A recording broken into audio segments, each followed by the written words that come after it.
Hello friends, welcome to my channel. আজকে আমি একদম সহজ পদ্ধতিতে দারুণ স্বাদে আলু ফুলকপির ঝোল রান্না করব। এইভাবে আলু ফুলকপির ঝোল রান্না করে খেয়ে দেখবেন, ভালো লাগে। তাহলে চলুন দেখে নেই একদম সহজ পদ্ধতিতে আলু ফুলকপির ঝোলটা আমি কিভাবে রান্না করব। তো প্রথমে কড়াইতে জল গরম করে নেওয়ার পর এর মধ্যে দিয়ে দিচ্ছি টুকরো করে কেটে নেওয়া আলু ফুলকপি।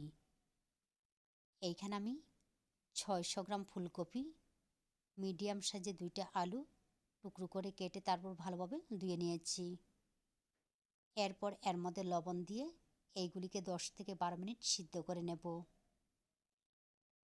10 থেকে 12 মিনিট পর ফিরে আসলাম। এখন গ্যাসটা বন্ধ করে জল ঝরিয়ে নামিয়ে নেব।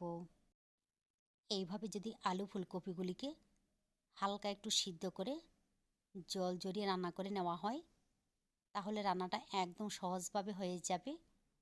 আর ফুলকপির মধ্যে যে একটা গন্ধ থাকে, এই গন্ধটাও থাকবে না। তো আলু ফুলকপিগুলিকে জল ঝরিয়ে নামিয়ে নেওয়ার পর আবারও কড়াই গরম করে নিয়ে এর মধ্যে দিয়ে দিলাম সর্ষের তেল। তেল গরম হয়ে গেলে ফোড়নের মধ্যে দিয়ে দিচ্ছি শুকনো লঙ্কা, তেজপাতা, 5 ফোড়ন।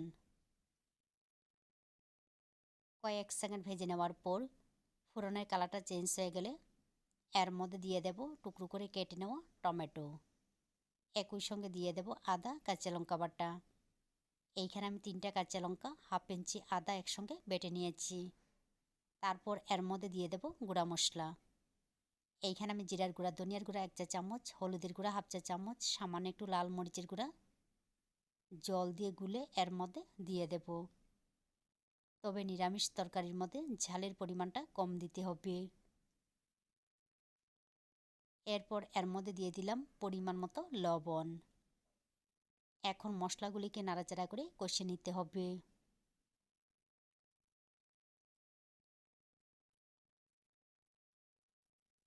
তো মশলাগুলিকে কষিয়ে নেওয়ার পর মশলা থেকে যখন তেল ছাড়তে শুরু করবে, এবারে এর মধ্যে দিয়ে দেব 1 চা চামচ কসুরি মেথি।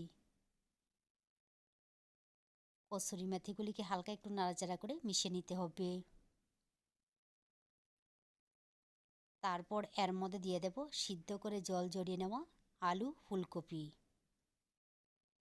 আলু ফুলকপিগুলিকে আলাদা করে ভেজেও কিন্তু রান্না করতে পারেন।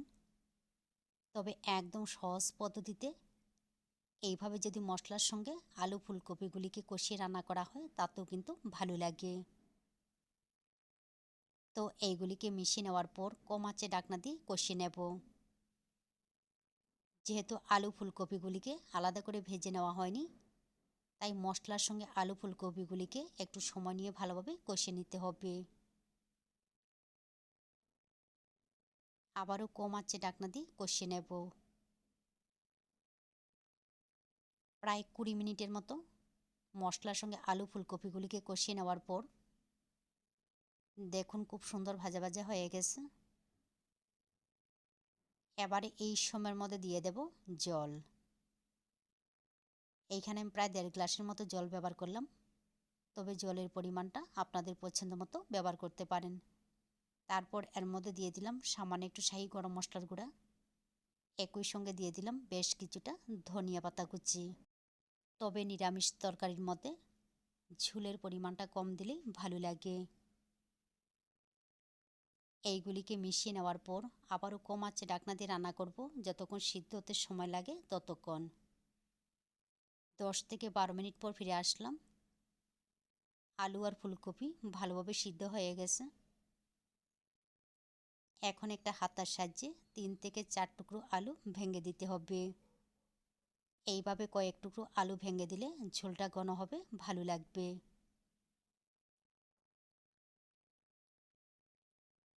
তো কয়েক টুকরো আলু ভেঙে দেওয়ার পর আমার রান্না সম্পূর্ণ রেডি। এইভাবে নিরামিষ তরকারি রান্না করে খেয়ে দেখবেন, ভালো লাগে। ভালো লাগলে অবশ্যই লাইক, শেয়ার এবং সাবস্ক্রাইব করবেন। আপনারা ভালো থাকবেন, সুস্থ থাকবেন আর আমার নিত্য নতুন ভিডিও দেখবেন।